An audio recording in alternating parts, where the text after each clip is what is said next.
What's up, boys? Today I have a new build for you guys. Since I kinda got bored of playing Freezing Pulse and face rolling all my mobs, I decided to make a new build, a new CoC build. My new build is gonna be a Arc custom crit build using double Mjolnir. I know you probably haven't seen it before, because no one actually uses Mjolnir anymore. Mjolnir hasn't been good for kinda a while. It hasn't been good for a while, so that's why I wanna make a new build. Maybe give you guys a reason to have a bit more interest in the game, because I know it's been kind of late in the league, and most of you kind of got burnt out from grinding for no reason. I know how it feels. I'm pretty much the same way. So I decided to make a new build for you guys, and I hope you enjoy. So what this build does is actually the same thing my last build does. Poisons, poisons, poisons. But this time we're using Arc, we're using double Mjolnir for extra chains. In theory, this build should be really good. In theory, this build should be even better than Freezing Pulse. I have tested it myself, I haven't had a chance to finish it yet. But I have done full Delirium on the build, and it feels pretty good. It feels pretty good. So far, I felt like my map clear was really good. Only problems I had was killing bosses, even though I have, on current build I'm showing you guys, I don't have a fully finished build. I think I have about like 1 million DPS in the build, which isn't that crazy, but isn't that good either. But since then I have changed some things, and I pretty much double my damage. So bosses shouldn't be that much of a problem. Is the build better than my Freezing Pulse? Probably not. I don't think so, at least not for full Delirium. Full Delirium, having Pierce and Freezing Pulse seems to be a lot stronger, but since it's kind of late, why not just give it a shot? Boys, why not just give it a shot and try a new build? It's always fun, PoE, that's why I play PoE. I play PoE because I enjoy making new builds. So I want to show you this. I want to show you guys this build, and hopefully you enjoy. So what makes this build work is this one timeless jewel. This one timeless jewel is allowing us to use double Mjolnir. What it does is, it makes you have no attribute requirements. Because Mjolnir has such a high attribute requirement of 400 strength, instead of going for the extra strength, I went for just using this timeless jewel. What it also does, it makes you have a bit less life and a bit less ES, which makes you kind of a glass cannon. Right now I have 3,500 ES, I mean effective life, which unless you have an HH, you probably be dying a lot. HH kind of makes up for all the downfalls of the build. I'd say if you don't have too much money investment, don't probably not play it. Wait and probably play Freezing Pulse before that, or Ice Nova. Ice Nova and Freezing Pulse have a lot more damage, a lot more survivability at first, and they're a lot cheaper. But since it's kind of late, hopefully you guys already have enough money to make this build work. So I just want to show you. I just want to show you how it works. So from the gameplay video you saw, what my build does is my build chains on itself. We're using Arc. We're using a we're not actually using normal Arc. We're using Divergent Arc. What Divergent Arc does is increases damage for each remaining chain. It gives you plus 10% damage increase for each chain. Each time skill has chained. Which effectively doubles your damage because you have double Mjolnir, making your arc have 10 chains. What is good is you will be constantly making chains, you'll be constantly exploring monsters, and the more monsters you have, the more damage you're gonna have. So the Diversion Arc seems to be quite good, and I think it's worth buying. Now I'm using level 21 Diversion Arc. You don't have to, level 20 just does the job, but obviously having higher level is always better. So on top of this, I'm using, of course, my Wall of Conquest. I'll never stop using it until it gets nerfed. For poisons, I'm playing this build as poisons. You don't have to. I have done Awakeners on this build quite effortlessly, but I haven't done Ceres yet because I haven't had a chance to.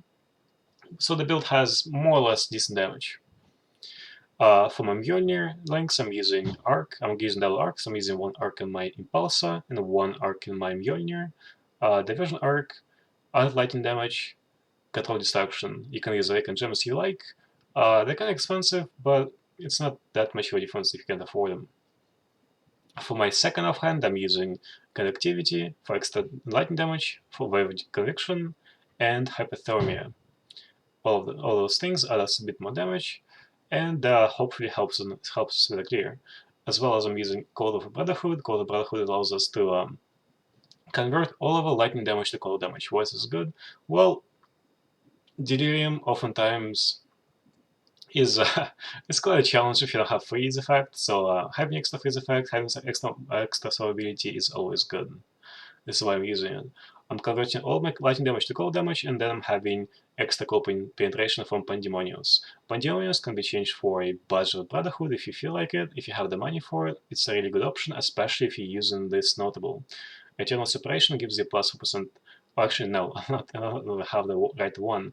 There's notable on this class on the damage roll. It gives you plus 10% damage increase for each frenzy charge or for each power charge. So let's say if you're using a Brotherhood, you're gonna have almost 100% more damage done, which is quite good. If you have the money for it, I really suggest buying it, and I really suggest rolling for the double notable. Now, for my gloves, I'll be using the same gloves. I haven't had a chance to buy new ones because I didn't really feel a need for it.